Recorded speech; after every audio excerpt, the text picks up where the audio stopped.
Hey guys, welcome back to another one of my videos. So here we'll be going through the entirety of the January 2019 paper, and this is from IGCSE Edexcel, and this is the 1H1. And as always, you can use a calculator, and I recommend it all the time. Even for easy problems, use a calculator. You don't want to lose any simple marks. Okay. Now, as an overview, this paper was slightly challenging. There is a few questions here and there which can be a bit tricky, but overall doable. So let's have a quick look here, and as always, you're given all the necessary formulas you need. Some you might need a few more, but overall you have more or less most of them. So let's do this. Let's start with number 1, yeah? Okay, so A, factorize fully 4p plus 6pq. Now all you have to do is look at both terms and see what they have in common. Well, let's look at the numbers, 4 and 6. They're both in the 2 times table, so you can both divide by 2. They both got p, so you can divide it by p. So that's what factorizing is.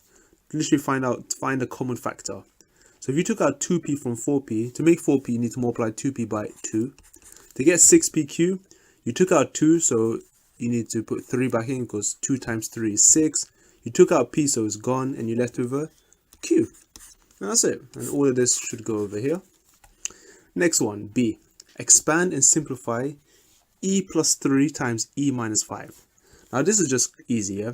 All you have to do is literally just multiply term by term, yeah? So like this. It's always good to draw these arrows, by the way, yeah? So you got 3 in e and 3 in 5. So doing it step by step, you can do e times e, which is e squared. E times minus 5 is minus 5e. 3 times e is plus 3e. And then finally, 3 times minus 5 is minus 15. And then collect like terms. So the middle two term, yeah, you always combine it. So minus 5e plus 3. If you're not sure, in your calculator, minus 5 plus 3 will give us minus 2e. So we can get e squared minus 2e minus 15. And again, this should go here.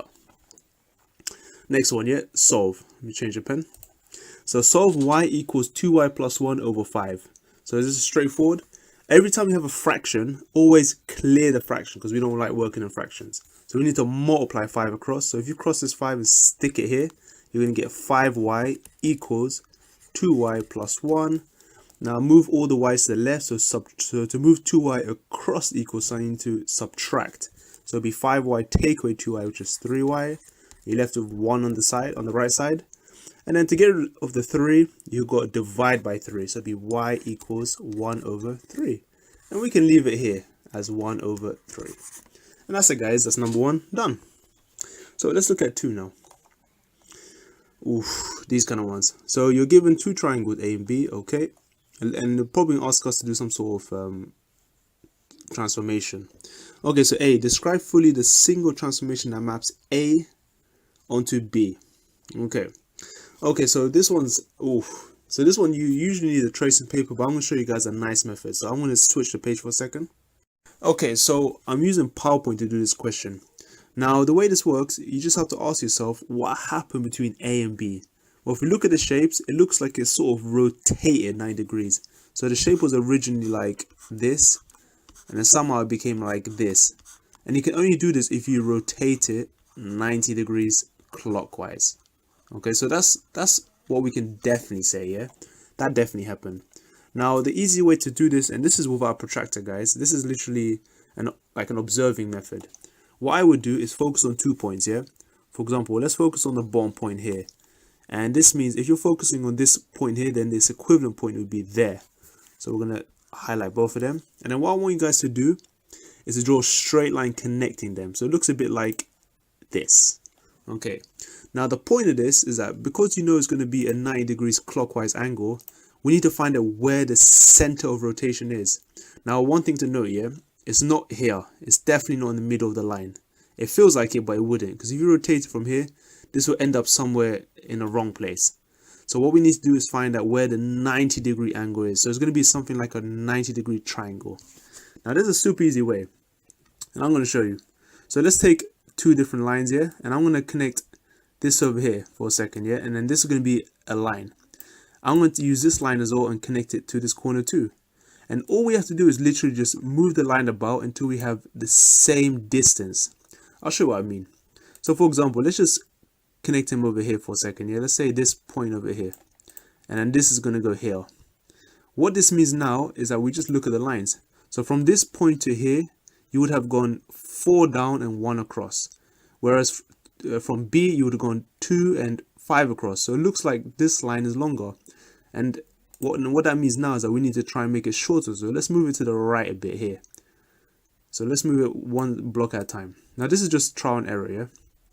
Now look at this line, we can see now this is going 4 and 2. This is going 2 and 4. And that's it, and this is perfect. So if you're traveling the same distance, what that means is that you've just made a right angle triangle. And that's it. You've literally found the point of rotation. This would be the point of rotation.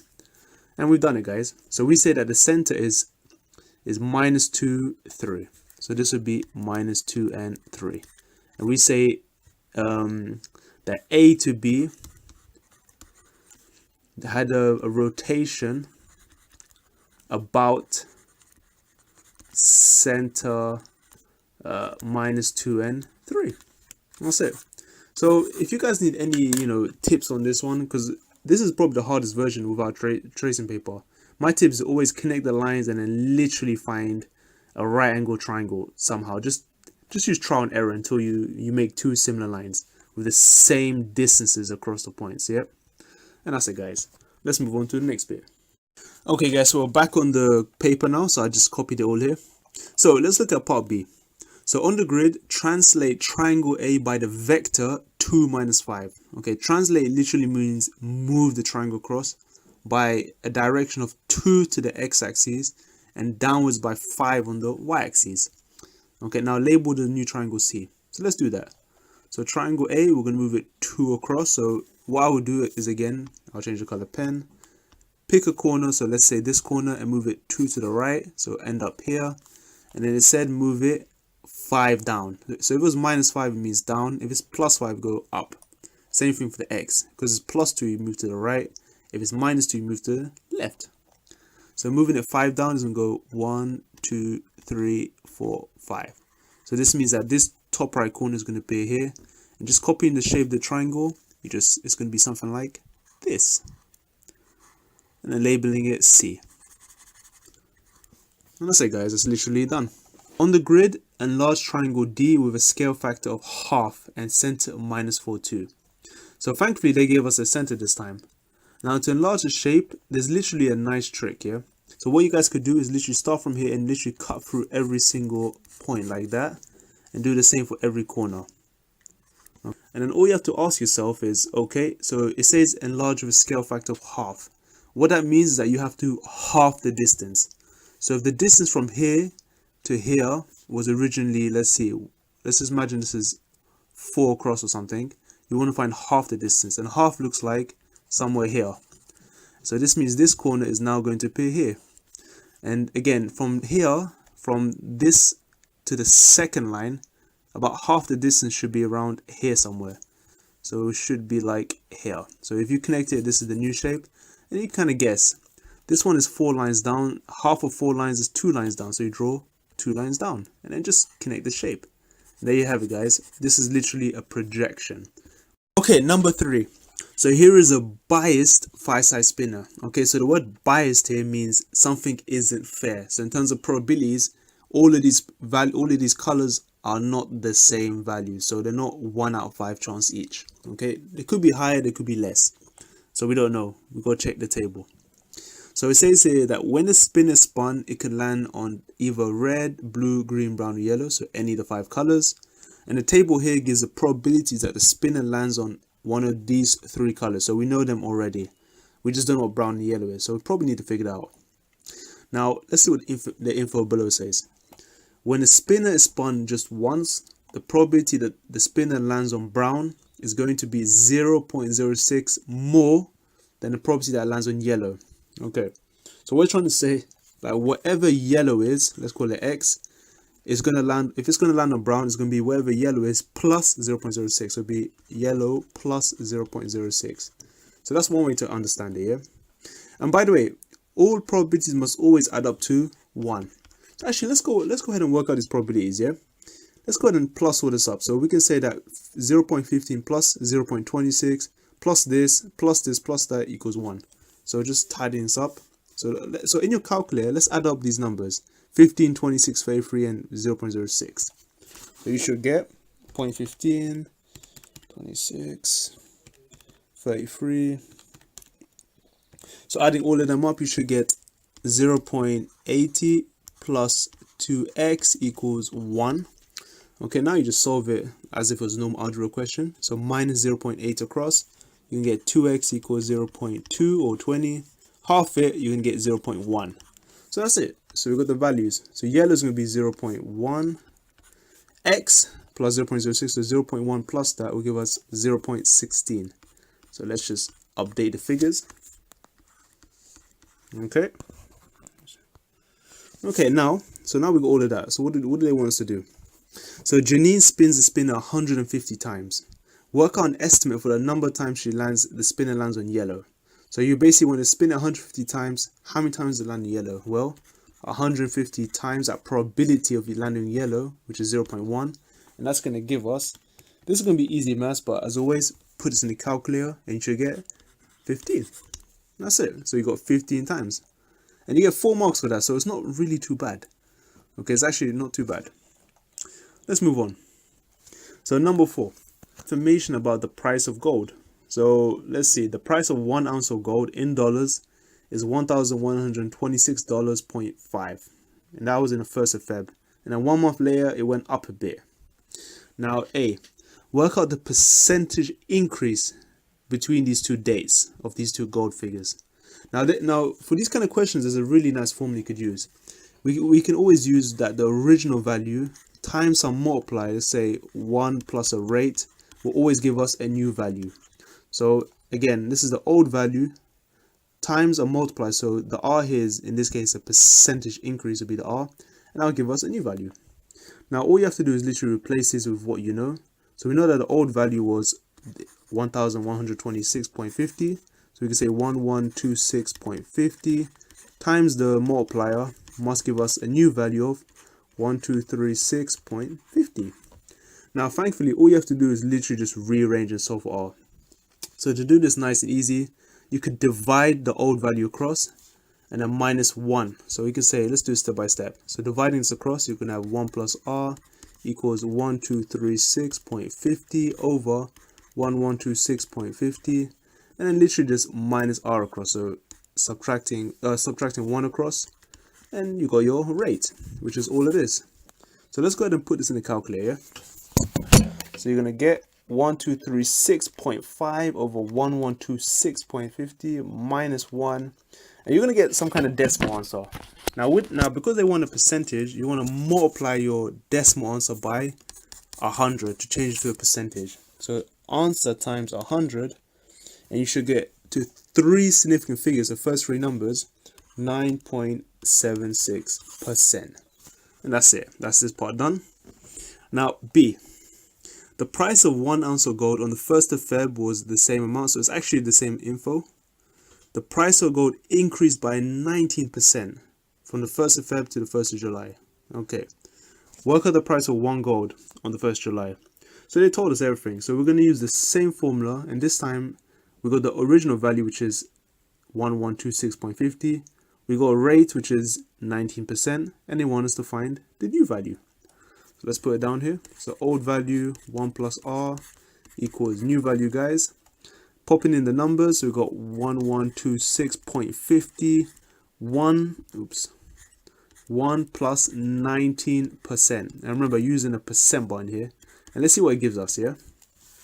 So let's put it down. So 1126.50, 1 plus 19, and remember to use the percentage button for 19.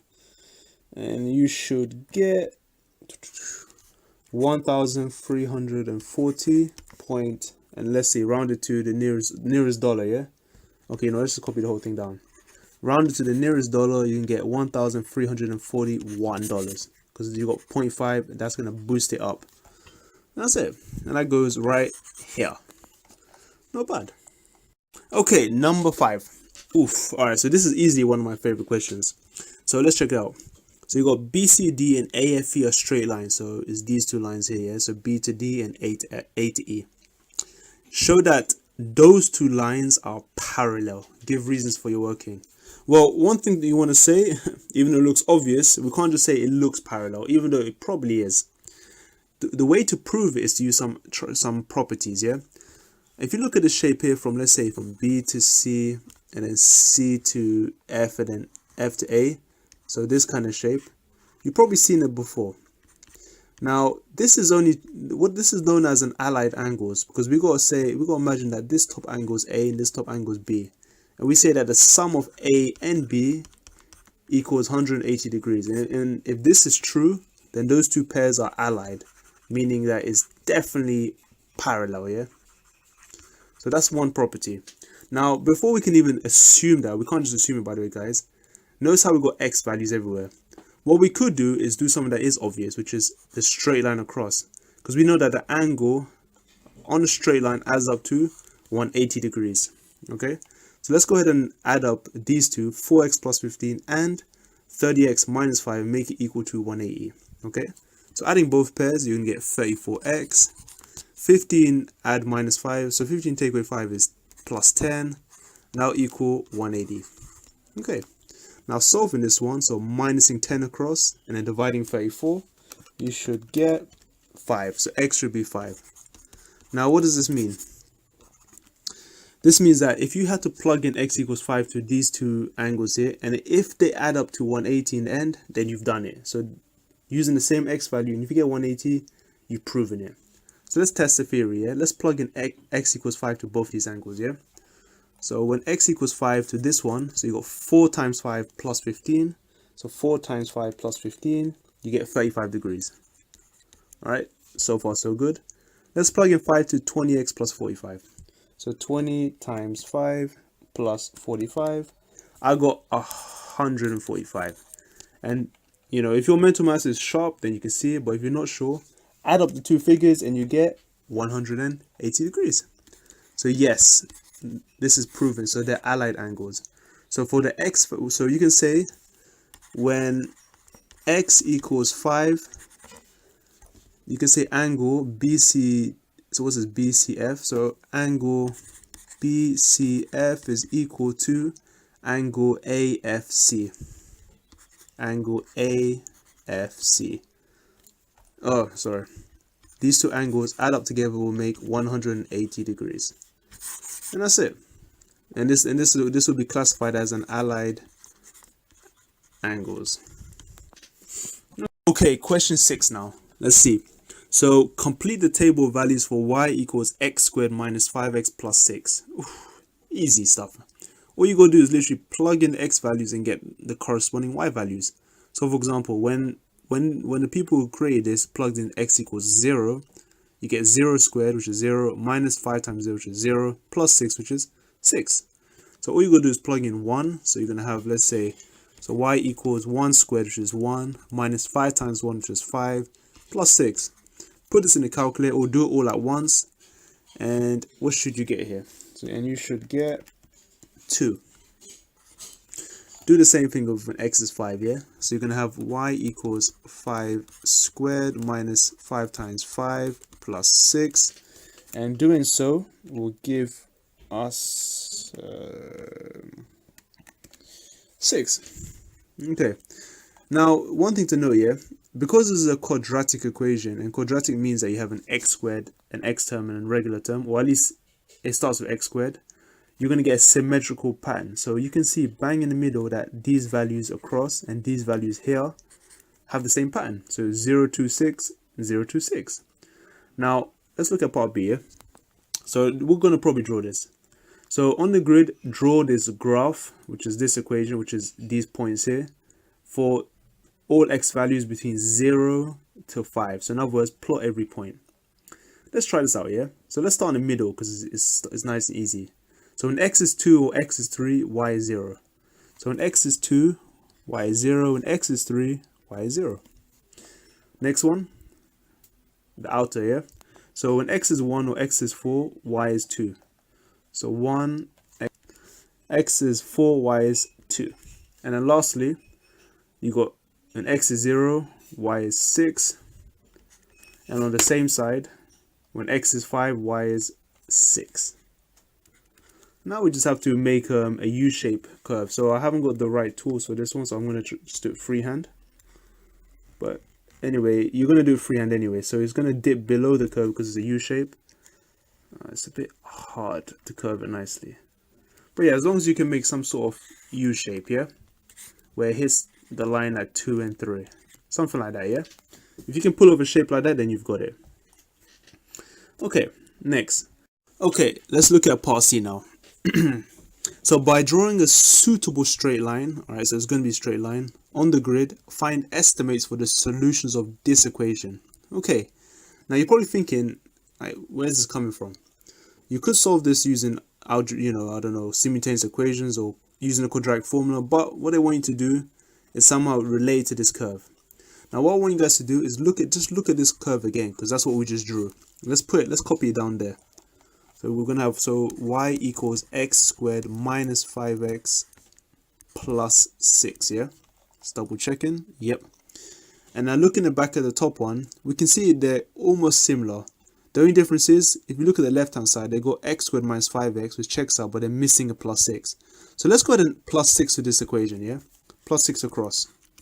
So what happens here, it now becomes x squared minus 5x plus 6 equals 6 minus, now minus 7 at 6 is minus 1. And there we have it.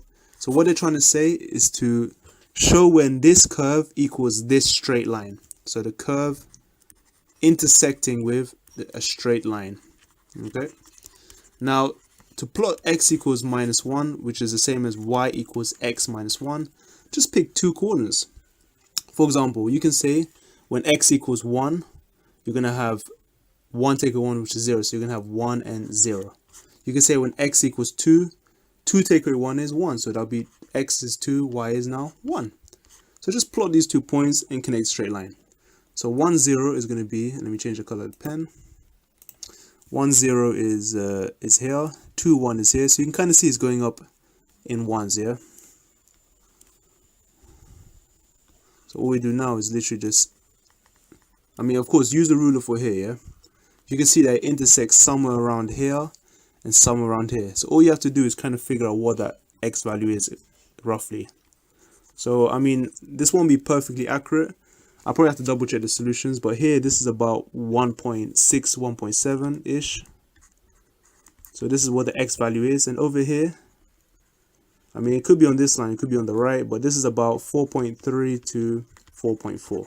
So these are your two solutions, somewhere between these two ranges. So when it asks you, give the solutions, for x, it'll be 1.6 to 1.7. So let's just say 1.6 or 4.3, okay? And that's it, guys. That's it for now. So the table shows the volumes in kilometers cubed of 4 oceans. Okay, so we got the Arctic Ocean, the Atlantic, Indian, and Southern Oceans. And all the results are given in standard form. Okay. Now A, write 7.18 times 10 to the power 7 as an ordinary number. So just like a regular number. Now this is easy. When it comes to standard form, you just look at the power. When it says power 7, it means it's going to be 7 digits after this first number, the 7. So we're looking at something like this. So 7, and then we copy the 18. So that's already 2 digits, meaning we've got 5 more digits. So 5 more zeros. Okay, so to summarize, you just need to put 7 digits after the very first digit. Okay, now to write this neatly, just put the commas in the right place. You're going to have a comma here and a comma there. So it's going to read 71,800,000. Yep, 800,000. And that's it. Oh yeah, kilometers cubed. Okay, B. So calculate the total volume of these 4 oceans. Now this is just calculate work. You literally want to sum all of these up. So to do it carefully, write this out, then write plus this value, plus that value, and then plus this value.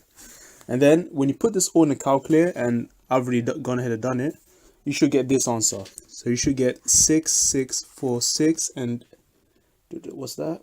5 more zeros. So that number is, hold on, so you got comma there, comma there. So this is 664,600,000 kilometers cubed. Okay, now in this kind of question, it doesn't specify to to write it as an ordinary number or standard form. So you could write this answer, or if you want to put in standard form, again, to put standard form, you take the first digit, point and copy out any other number, so 646, don't copy out the zeros, then write times 10 to the power of, and then you count how many digits are after the first number. So you got 2 here, you got 3 here, and you got another 3.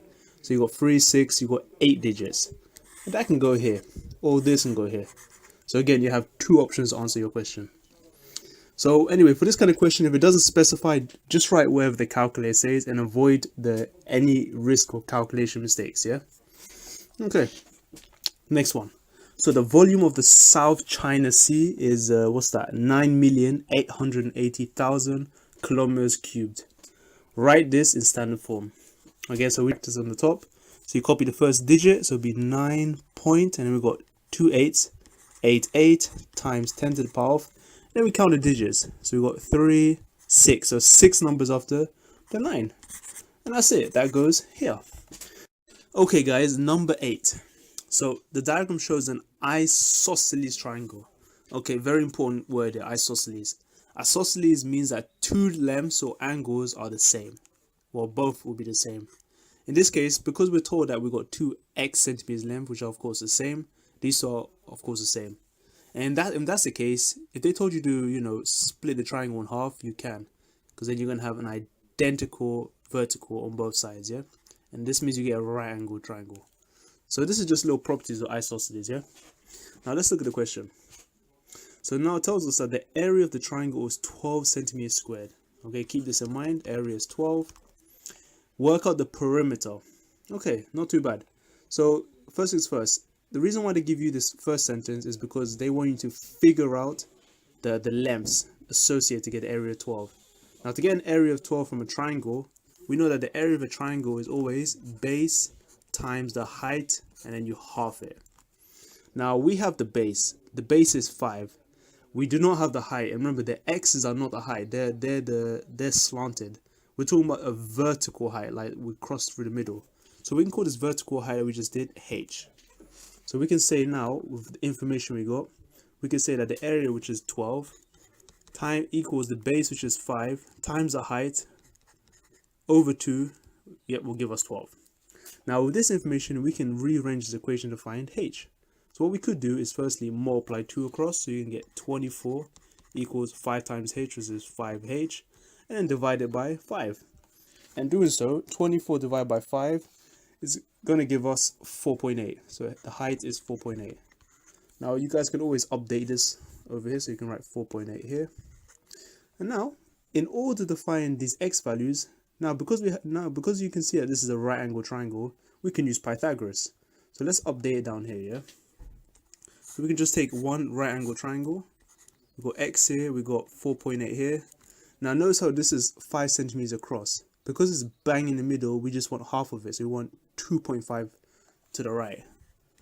Okay, so 2.5 here. Now using Pythagoras' theorem, Pythagoras tells us that we have a squared plus b squared must give us the hypotenuse squared. Now the hypotenuse is x, and a and b are these other 2 lengths. So plugging them in, we're going to have 4.8 squared plus 2.5 squared must give us the hypotenuse squared. Now guys, literally smash this in your calculator. 4.8 squared plus 2.5 squared. Have a go and let's see what we get. Okay. So when I did it, I got an answer like 29.29. And because it equals x squared, I want you to square root your answer. And that will give us our x value, yeah? So square root your answer. You should get about 5.412 ... Okay? We're not going to round this yet because we're only going to fully round it at the end, yeah? Now, the question wants us to find the perimeter. So now we've got the x values. It's about 5.412. Okay, so now all we do is literally add up the lengths around it. So plussing this in your calculator. So since you already got the answer in your calculator, 5.412, just double times the answer by 2. And then plus an extra 5. And you should get an answer to 3 significant figures, about 15.8 centimeters. And that's it, guys. This question is done. Okay, number 9. So the table shows information about the speeds of 60 cycles. Okay, so if you guys are not familiar with this kind of data set, this tells us that, for example, for about 3 cycles or 3 cyclists or people, they went at about 0 to 10 kilometers per hour. But if you look at somewhere at the bottom, about 2 cycles went at the top speed, which was 50 to 60 kilometers per hour. Nobody went higher, and nobody that was recorded at least went less. Can't go less anyway. Now, next bit, complete the cumulative frequency table. Notice how all the speeds now, instead of going from 0 to 10, 10 to 20, they've gone from 0 to 10, now 0 to 20. What this means is that they've accumulated, they've added them up as they went along. So we just have to add these values as we go along. So we can say for the first one, 0 to 10 is of course the same. There was a cumulative frequency of 3. The next one, 0 to 20, they added the first 2 sets. So it's 3 plus 16 is 19, and so on.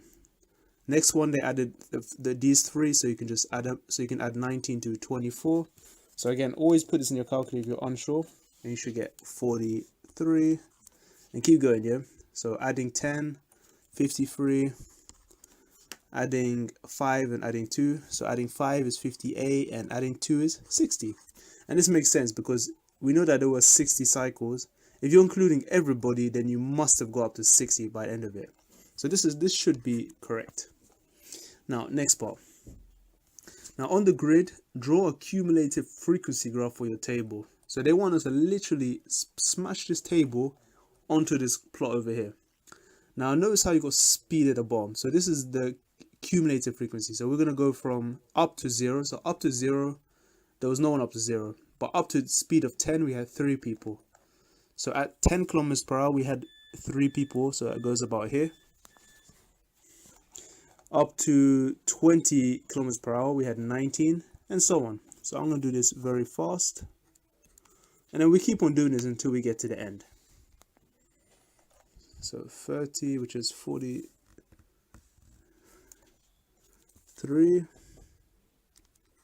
60.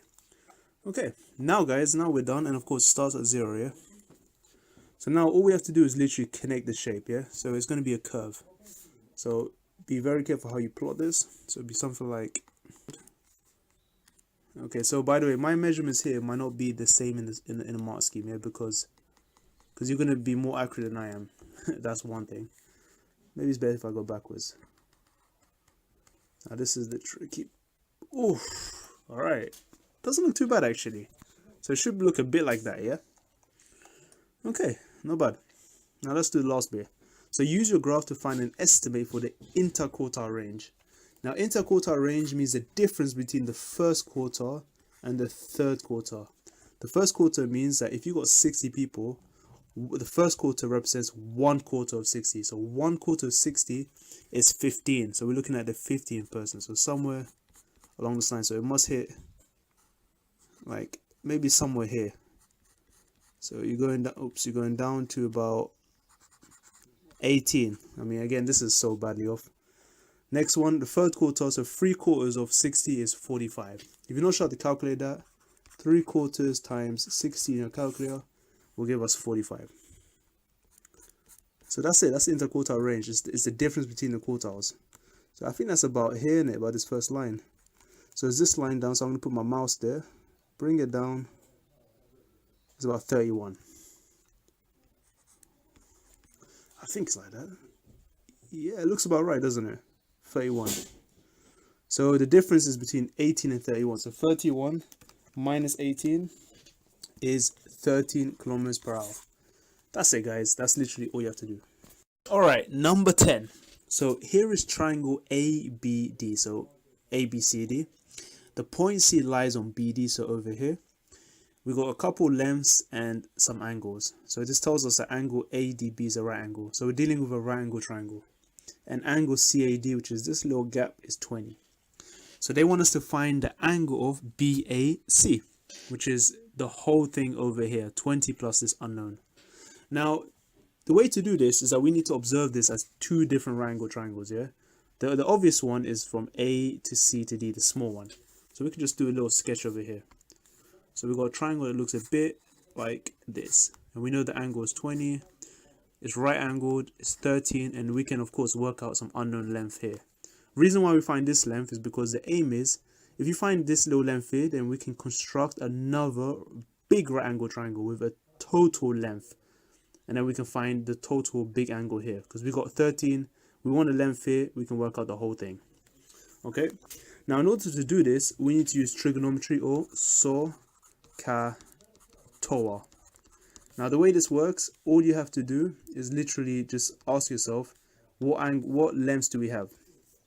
So if this is the angle of interest, opposite the angle, which is here, is the opposite, so it's the O. And this angle, and the length next to the angle, is the adjacent. Of course, it's diagonal as a hypotenuse. So because we got the O and A that we're working with, we're looking at TOA, because TOA has O and A. Now T stands for tan. So this means we're going to have tan of the angle is 20, and it's going to equal the opposite, which is x, over the adjacent, which is 13. And now all you want to do is rearrange to solve for x. So to rearrange, you got 13 at the bottom, you got to clear the fraction, so multiply 13 across. So you're going to have 13 times tan 20 equals x. Now smash this in the calculator. So 13 tan 20, and you should get 4.7. Oops, 4.7. Oh wow, it looks so bad. 4.73, yeah. X equals 4.73. Okay, so you could make it as long as you want. Don't round it yet. Round it in the end, yeah. Okay, don't round to the 1 dp. Now, since you got this little length here, we can now construct like the full right angle triangle. So let's do it at the bottom, yeah. So we're gonna have a big right angle triangle like this. We got a length of 13. Let's say we don't know the whole total angle. Let's call it y now. And we can say that the total length from the top to the bottom is going to be 8 plus what you just found, 4.73, which is 12.73. Okay. Now, to work this out, again, we can look at this shape.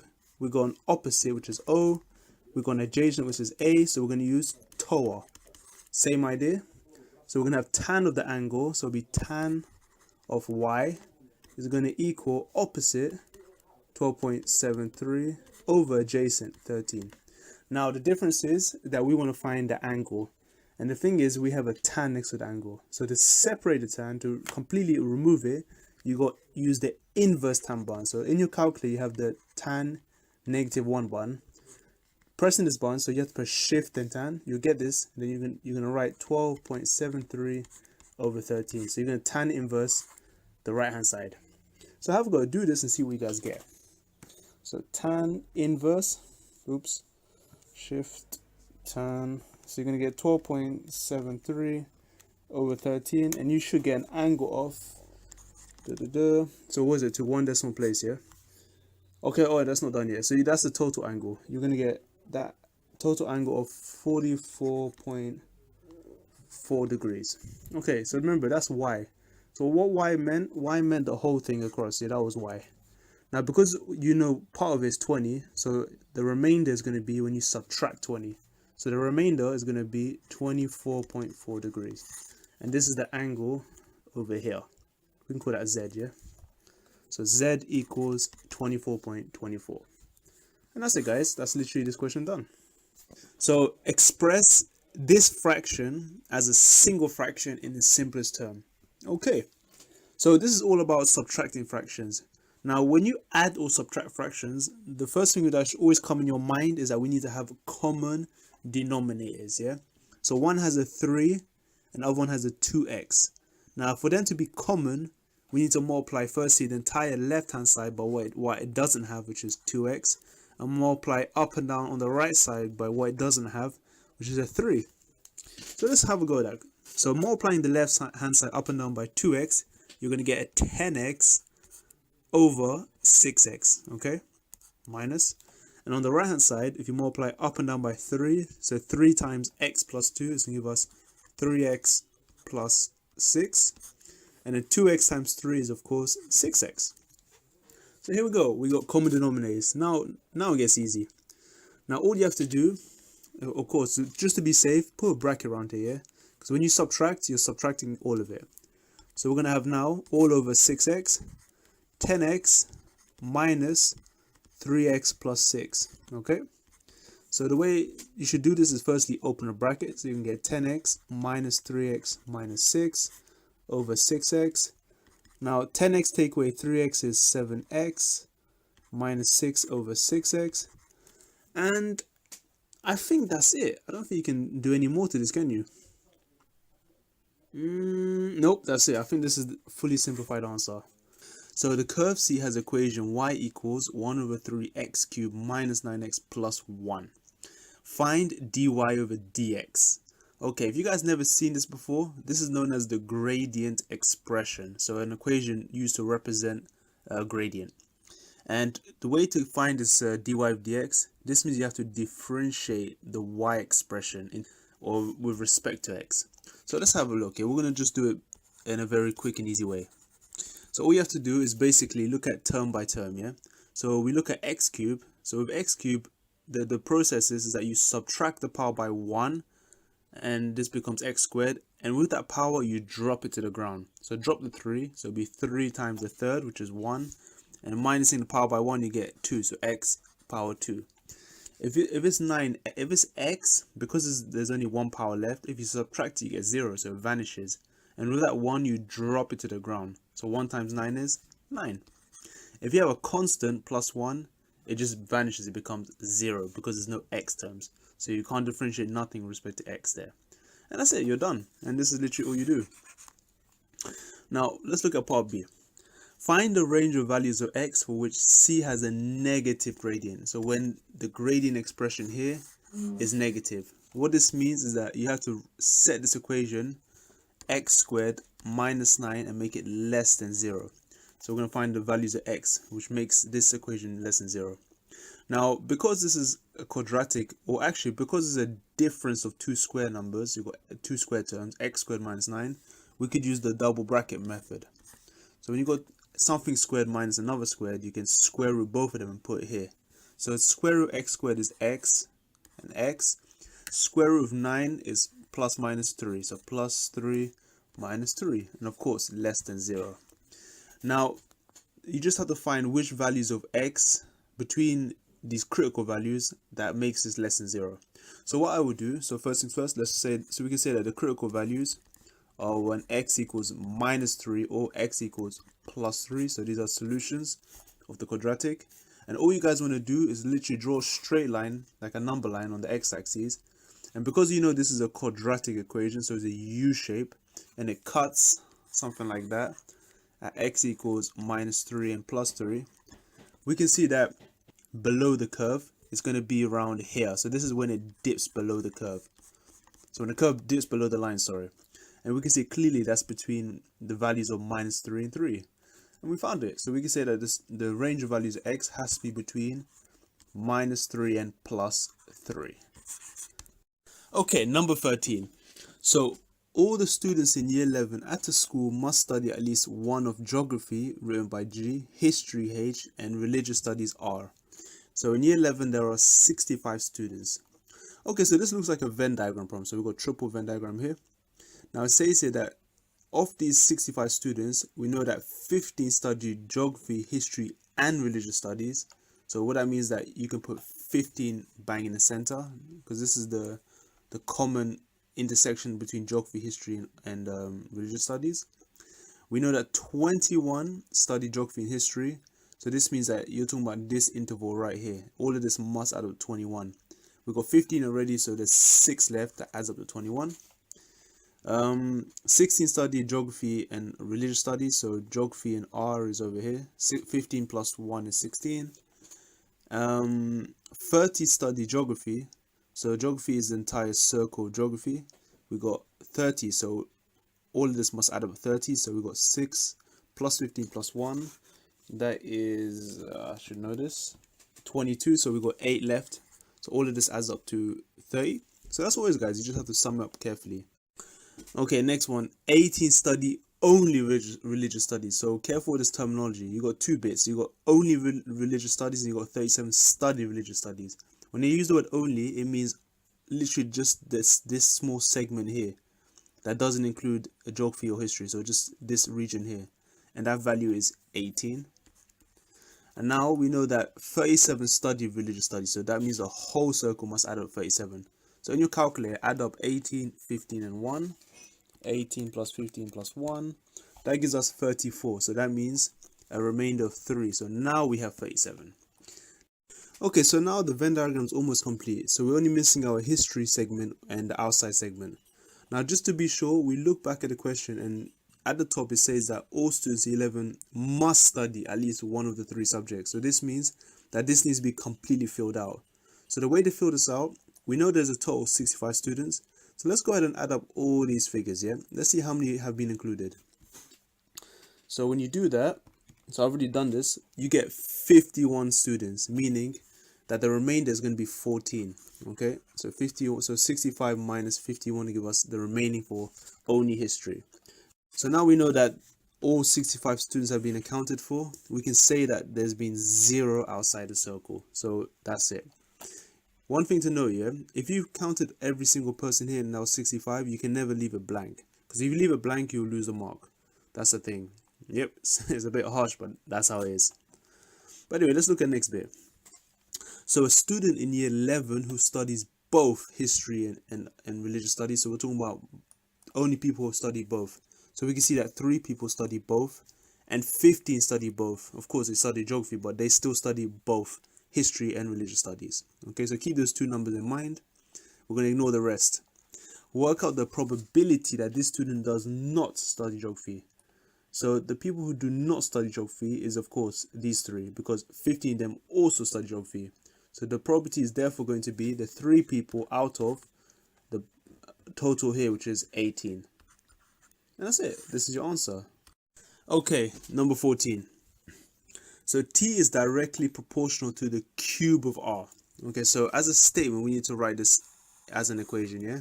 So we can say, in terms of it, T is directly proportional, so that's a symbol, to the cube of R, so R cubed. Now, in terms of an actual mass equation, this little alpha looking thing means proportionality.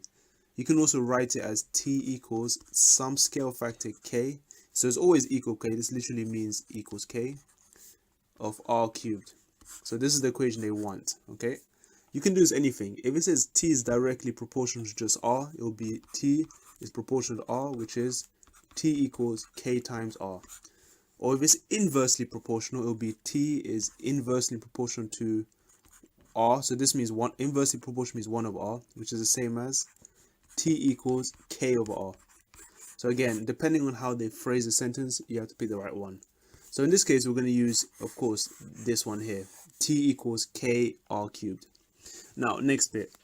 So T equals 21.76 when R equals 4. So let's go ahead and plug this into the equation. So we're going to have 21.76 equals K times 4 cubed. So 4 cubed, you can put in your calculator. That's 64. So K times 64, 64K. Now, you can literally find the value of K. You can find the scale factor. So dividing 64 across, so 21.76 over 64, you're going to get 0.34. And that's it. Now it says find the formula for T in terms of R. Well, you got the formula here. When it says in terms of R, they don't want K. So replace the K with a number. So we say that the formula is going to be now T equals 0.34 R cubed. And that's it. Easy. And that just goes here. Now next one, B. Work out the value of T when R is 6. Alright, easy stuff. Just replace R with 6 in the calculator. So you're going to have T equals 0.34 times 6 cubed. Let's see what that gives us. And you should get the 73.44. So this is literally an easy question. If you do this once or twice, you'll master it. Okay, number 15. So the total surface area of a solid hemisphere, which is, by the way, half a sphere, is equal to the curved surface area of a cylinder. Okay, before we move on, we're given both of these in the formula booklet at the top. So let me just quickly go up. So you can see over here that we have a curved surface area of a cylinder, which is 2 pi r/h. So that's the value we want. And this is the shape of it. They're only interested in the curved bit around. They don't care about the two circles. As for a hemisphere, it's going to be half of the surface area of an actual sphere. So half of 4 pi r squared is 2 pi r squared. So with this in mind, these two values are going to be equal, yeah, because that's what it said. These two values are equal. Okay, so let's go back to the question now. Because I'm going to write it right here. So total surface area, so 2 pi. Oh yeah, and the hemisphere. Sorry, because the hemisphere is this is 2 pi r squared, but then the hemisphere also has a circle base, which has an area of pi r squared. So that means the total surface area for hemisphere is actually pi r squared plus 2 pi r squared, which is 3 pi r squared. So let me just update this. 3 pi r squared, and that's going to equal the curved surface area of a cylinder, which we just found out was 2 pi r h, where h is the height. Okay, so with that in mind, that's all good. Now it tells us that the radius of the hemisphere is r, so we got that sorted. The radius of the cylinder is twice the radius of the hemisphere. Okay, so if the radius is r, that means for hemisphere it's not actually r, it will be 2 times r. So it will actually be 4 pi r h. Okay, so far so good. Okay, so given that the volume of the hemisphere to the volume of the cylinder is 1 to m, find the value of m. Okay, cool. I think before we even look at that, let's go ahead and simplify this equation here, yeah? So with equations like this, you can cancel pi on both sides. You can cancel 1r here and 1 power of r. So now you're left with 3r equals 4 times the height. So we could say that r equals, divided by 3, 4 height over 3, 4h over 3. So this is just the relationship they have with each other. Now what they're doing here is that they're using the volume formulas, yeah? So the volume of a hemisphere, the first one, was, it's in the formula book as well. It's going to be half of a sphere, which is 4/3 pi r cubed. So half of this one is going to be 2/3. Okay, you just divide it by 2. For the volume of a cylinder, the formula was pi r squared h. And we know that the radius of a cylinder was twice the radius of a hemisphere. So this r here will be 2r. So it will be 2r squared. Okay. So just these little details, we've got to be very careful. And then just open this up. 2 squared is 4. So it's going to be 4 pi r squared height. So this is the actual formula. Okay. Alright, so far so good. Now what do we do next? So now it says that the volume of the hemisphere to the volume of the cylinder is 1 to m. Okay, so from at this stage, okay, I need to think. So there's some sort of ratio. So what we could do, we can plug in, we have to make them have the, we have to pretty much make them have the same unit. So what we could do, we can plug in a radius here into, let's see, into both equations actually. We can do that. Actually, so for the volume of the hemisphere, we're going to have 2/3 pi times 4h over 3 cubed. Now to just do this easily, in your calculator, just write 2 over 3 times 4 over 3 cubed. Okay, because it's going to simplify for you. Times 4 over 3 cubed. Wow. It's going to give us 128 over 81 and then pi h cubed. Okay. Now for the volume of the cylinder,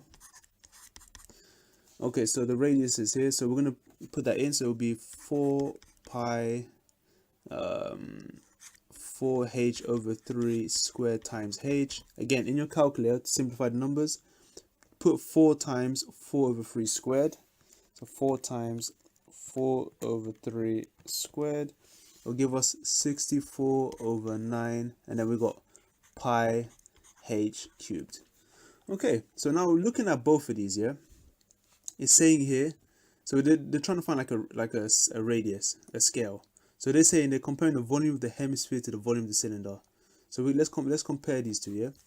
So we've got 128 over 81 to 64 over 9. We don't need to copy the rest because they're pretty much in the same units. And now they're trying to scale it down to 1. Okay, so they made the volume of the hemisphere 1. So we can divide both sides by this value, 128 over 81. Yeah, it's kind of weird. Dividing both by this scalar, you're going to get 1 on the left side. So 64 over 9 divided by 128 over 81, and you'll get exactly 4.5. That's it. So that means the volume of the, the cylinder is 4.5 times bigger than the volume of the hemisphere, and that's the M value, 4.5. That was a hard one. That was a little tricky. Okay, 16 now. Whew. So rationalize the denominator of this surd, where a is an integer and b is a prime number. Okay, rationalizing denominator. All that literally means that we need to clear the bottom fraction and make it non-surd. To do that, we just literally copy the entire equations. Okay, unfortunately you can't smash this in your calculator, which normally you could have back in the day. And now the way this works, I'm just going to change the color pen. If it's a minus 4 root b at the bottom, you got to flip the sign to a positive up and down. So a plus 4 root b, a plus 4 root b. And just put brackets around everything. So this is very, this is pretty much the same procedure every time. So try and memorize the steps, yeah? And now all we have to do is literally expand the bracket. So you can see we've got two double bracket problems. So let's work with the top for a second, yeah? We're going to have a times a, which is a squared, a times root 4b, which is a root 4b, and we're going to have another identical one, a root 4b, so we're going to have two lots of a root 4b, okay? Next one, root 4b times root 4b is going to give us a whole 4b, okay, because you have the same surds. Now, the bottom half is going to be a times a, which is a squared, and then you can see something similar, a times root 4b is a root 4b, then you're going to have minus a root 4b, so they actually cancel each other out, so that vanishes. And the last bit, minus square root 4b times root 4b is going to give us a minus 4b, and that's it. So yeah, there's not much you can do. All you can do is literally just tidy up some terms. So for example, you got square root of 4, which is 2, so 2 times 2 is 4 here, so you get a squared plus 4a, and then you're left with root b there, plus 4b over a squared minus 4b. You can leave it like this. This is one type of solution. There's really not much you can do there. Okay, part B now. So given that, given that you got something like this equal to x to the m over y to the m, find the value of m. Okay, for these kind of problems, the trick is to pretty much make the left hand side look like the right hand side. Okay, let's go ahead and deal these powers, yeah? So notice how x is the bottom. We need to bring it to the top. But because we've got a negative power, if you use the negative 5, the negative power means you take the reciprocal. So it's going to be now the square root of x over y to the power positive 5, okay? And this is going to equal x to the m and y to the m. So we're going to only work with the left hand side, yeah? So we're very close now.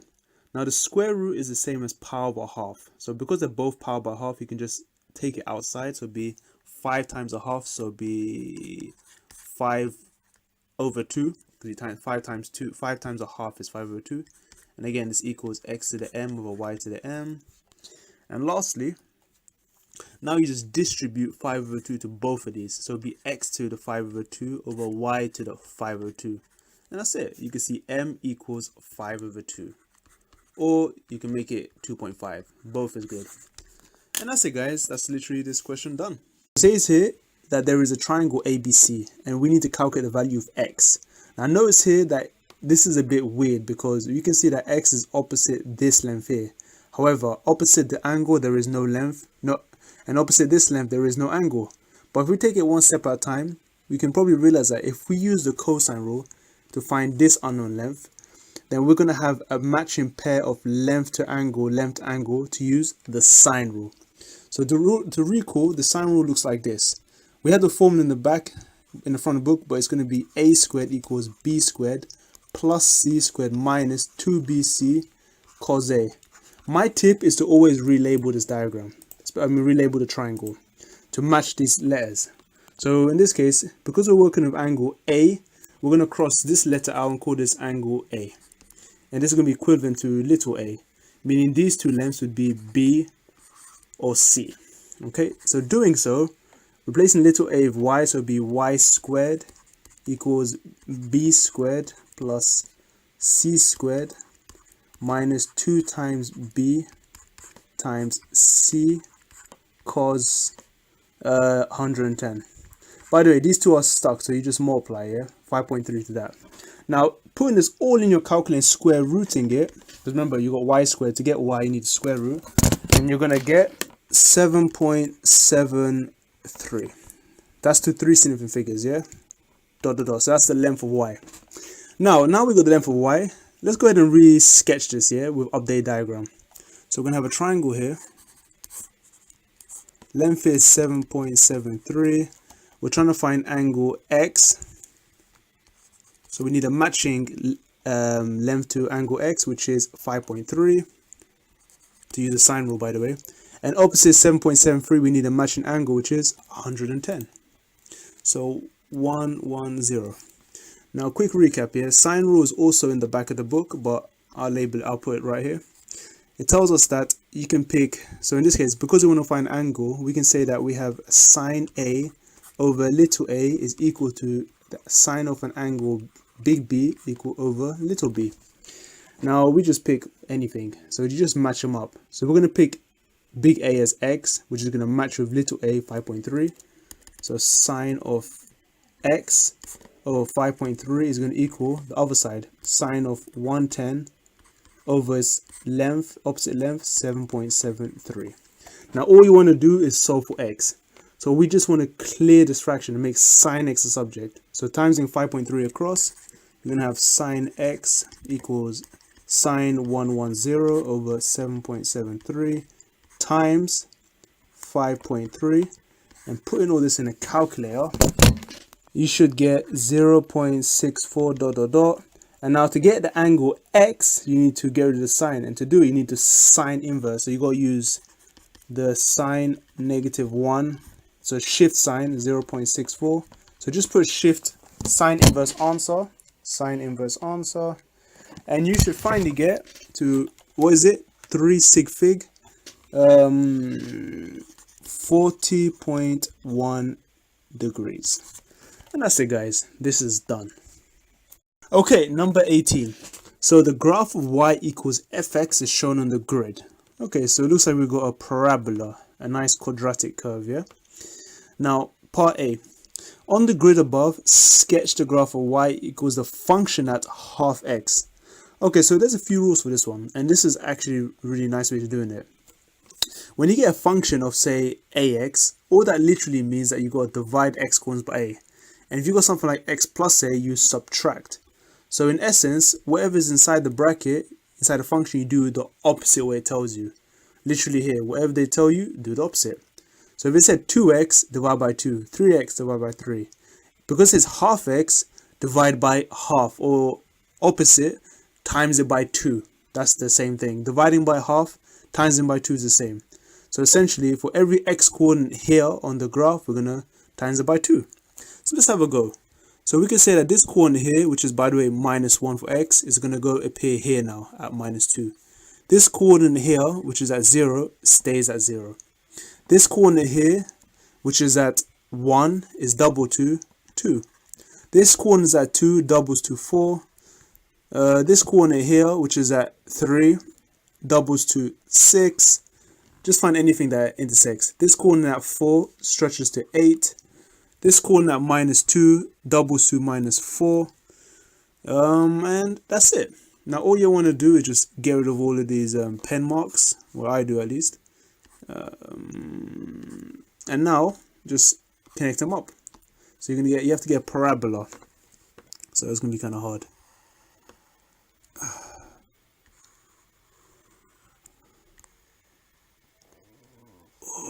Okay, and that. Okay, so something like that. Nice, hopefully smoother curve than this, guys. Yeah. Okay, let's look at next bit. So the graph of y equals fx plus k. So it's essentially what I said here. So if it's x plus a, you subtract x coordinate by a. So subtract by k. Okay, so we can see that. I'm guessing it's the same curve here. Yep, it looks the same. Write down the value k. So let's see where it moved. So let's just focus on this right hand side. Yeah, see how it got to 0. So it traveled from 3. Yep, so easy. It moved 3 across. So k is gonna be 3.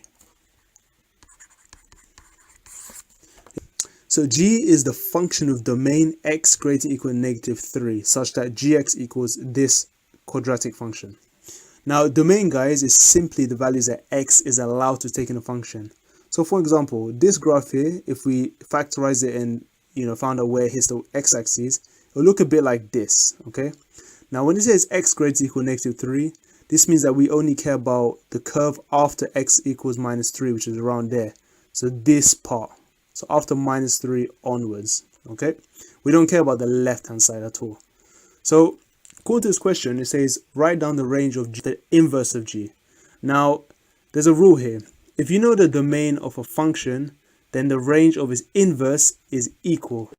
So therefore, we can say that, that y is going to be greater or equal than -3, which is the range bit. That's it. Now, B. Express the inverse function, so g minus 1, into the usual form. So this literally means express it into this form. That's just another way. This is just notation based. Now, to do this one, and this is such an easy way, you look at the g function and just replace all the x's with y. So that's how you do the inverse. So we're going to have gy equals y squared plus 6y. And now make it equal to x. Okay, so here's our function. It's going to be this. Now, this one is actually a lot more challenging than the other ones we've seen before in any textbooks, even at A-level standard. So the way to do this, and it's quite brutal, is to either use a completing the square method or use the quadratic formula. Now, yeah, guys, that's really it. You got to use the quadratic formula. So let's have a go at this, yeah? So what we could do is this. We can say, all right, let y squared plus 6y, and this time minus x equals 0. Now, using the quadratic formula, we're going to make y the subject here. So be y equals minus b plus minus the square root of b squared minus 4ac over 2a, where a is going to be 1, so the number in front of y squared, which is just 1, b, which is going to be 6 because of 6y, and c is going to be weird. It's going to be minus x. We're going to see what happens and why this is. Again, this is a weird question, and it's worth 4 marks, which is why it's like that. Now, replacing what we know with the quadratic formula, we're going to have minus 6 plus minus square root of b squared, which is 6 squared, which is 36, minus, now it's better you do this at once. So you got 4 times 1, which is 4, times minus x. It'll be minus 4x. So it'll be plus 4x. And it's going to be all over 2a, which is 2 times 1, which is 2. Okay, now next step here. So now we need to do some factorization, yeah? So we got, let's have a look. So we got firstly 6. Let's tidy up the third over here, yeah? So we're going to have minus 6 plus minus. Now the root 36 plus 4x, you can firstly do some factorization and factorize 4 out there. So it'll be the square root of 4 bracket, and this would be 9 plus x over 2. And remember, this one rule of surds, yeah, when you got square root of ab, this can be partitioned to the square root of a times the square root of b. In other words, your square root 4, your root 4 and 9 plus x can be partitioned as root 4 times the square root of 9 plus x.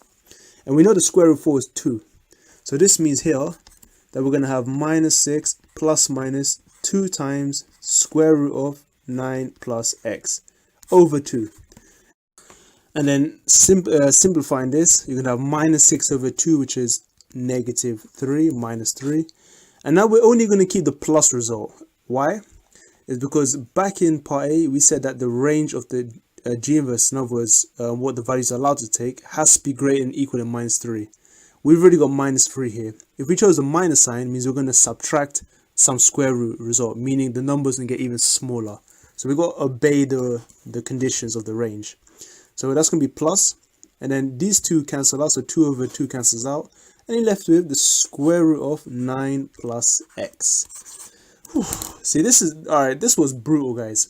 Now, there was the other method, which was completing the square, and if you guys want me to go through it, I can do it in a separate video, so leave a comment for that, and or discuss in the comment section, and we can look into that. But otherwise, guys, I shall see you in the next one. So a bowl contains n pieces of fruits. Of these, 4 are oranges and the rest are apples. Okay, so visually, to understand this, so we've got a bowl here, and we got 4 oranges, so let's say 4 oranges, and we can call that O. And we know that the difference between n and 4 are the remaining apples, so it'll be n minus 4 apples. Okay, so we're going to keep this right here. Now, 2 pieces of fruits are going to be taken at random, so you could either take 1 orange, 1 apple, or 1 apple, 1 orange, or 2 of oranges or 2 apples. Now, the probability that the bowl will then contain n minus 6 apples, so if you're going to get from n minus 4 to n minus 6, you would have taken 2 apples in a row. Because take 1 more, you get n minus 5. Take another one, n minus 6 left. And the probability of doing that gives you a third. So writing this as an equation, this means the probability of picking an apple and another apple is going to be, firstly, the first time you have n minus 4 out of a total of n times, and if you take an apple, you're going to be left with n minus 5. And of course, you got 1 less fruit, so n minus 1. And all of this will give us a total probability of a third. And that's it, guys. This is the equation to work with. If you're able to follow this step, then all you have to worry about now is the algebra. Now, how to evaluate this easily? My tip is to literally just follow my steps here. So all we have to do, guys, is multiply the top half, so n minus 4 times n minus 5, just leaving a bracket for now. And then n times n minus 1, you can stick them together, and what we're going to do, we're going to clear the fraction, so we're going to multiply these two bottom values across and 3 to the left.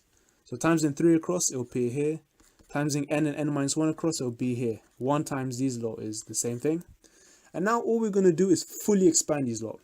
So on the left hand side, we're going to leave the 3 out. We're going to do n times n, which is n squared. So this is like a quadratic. N times minus 5 is minus 5n. Minus 4 times n is minus 4n. So combine them will be minus 9n's. Minus 4 times minus 5 is plus 20. And on the right side, expanding the bracket, you're going to have n squared minus n. And of course, times it by 3, you can have 3n squared minus 9 times 3, 27n plus 60 equals the right hand side. Okay, so if you look at this carefully, this is actually in the form of a quadratic. Let's move n squared and minus n to the left hand side. So we need to subtract n squared and plus n. So this is going to give us 2n squared, and plusing n, it'll go up to minus 26n plus 60, and now we're going to have 0. Now you could go ahead and use a quadratic formula, or you can make your life easy, because you'll realize that all of these values are in the 2 times table. So half the equation, you can get n squared minus 13n plus 30 equals 0. You could use a formula, quadratic formula, no problem, or you could actually just factorize it, because this is actually, you're actually able to factorize it. We need to look at 2 numbers that multiply to make 30, and we know straight off the head that's going to be 3 and 10. And we can notice that these 2 numbers, 3 and 10, you can subtract them from each other to get minus 13. So it'll be n minus 3 and n minus 10. This means that when n minus 3 equals 0, n has to be 3. When n minus 10 equals 0, n has to be positive 10. And that's it, guys. It's going to be one of these values. Now the question is, which is it? So apparently you got 4 fruits and you have n altogether, so it can't be n equals 3 because you already have enough oranges. So the answer must be n equals 10. And I should go over here. And well, you get 6 marks for that. Damn. And here we go, guys, the final question of the paper. And just like the last sequence in June 2018, this was also the final question. So it looks like arithmetic sequence always comes up at the end of the paper. But let's have a look at it. So it says 2x plus 23, 8x plus 2, and 20x minus 52 are 3 consecutive terms of an arithmetic sequence. Consecutive means each one follows on, like 1, 2, 3, 5, 6, 7, or in twos, 2, 4, 6. So that's what they pretty much mean here. Now it wants us to prove that the common difference between each sequence is 12. So they're adding 12 each time. Now to prove it, there's a nice trick here. You could say that, for instance, the difference of these two terms must equal the difference of the next two terms. That makes sense, because if you had something like 1, 4, 7, 10, we can see that the common difference is 3. Now if you subtract each one, so let's say 4 take away 1, that must equal 7 take away 4, which must equal 10 take away 7, which is all 3 each. That's what they want us to see. So what we want to do here algebraically is subtract the common differences. So let's do 8x plus 2 minus the first term. So we're going to have something like 8x plus 2 minus 2x plus 23. And it has to equal the difference on the other side. So 20x, I don't need to put brackets by the way for the first terms, minus 8x plus 2. And it looks like we're going to try and find the value of x here. So let's do it. So on the left hand side, 8x take away 2x is 6x. You could expand the bracket. It's up to you how you want to do this. 2 minus 23 is minus 21. Now on the right hand side, 20x take away 8x is 12x. Minus 52 minus plus 2, in other words minus 2, is minus 54. Okay, so now we're getting somewhere. So what we could do is make x a subject. So let's make x a subject on the right hand side, because you've got 6x which is smaller and 12x which is bigger. So subtracting 6x, this will disappear and this will drop to 6x. Adding 54, this will disappear and you add 54 here. So we're going to have 6x here. 54 minus 21 is 33. So now we want to divide this by 6. So x is going to equal 33 over 6. So 33, is that divisible by 6? It isn't, is it? 5.5. Okay. I don't know, to me this honestly looked kind of wrong, guys. That's why I was a bit surprised. I was expecting a whole number. Anyway, since x is 5.5, let's go ahead and plug into the original values, yeah? So plug in 5.5 for here, you're going to have 2 times 5.5 plus 23. This is going to become 34. Plug in 5.5 there. So let me just quick recap. X is 5.5. We're going to plug this into all the equations, yeah? The difference is clearly 12 each time. And that's it, guys. I hope you enjoyed this walkthrough. You know, if you guys liked it and it was beneficial, please give me a like and share with your friends and your classmates. You know,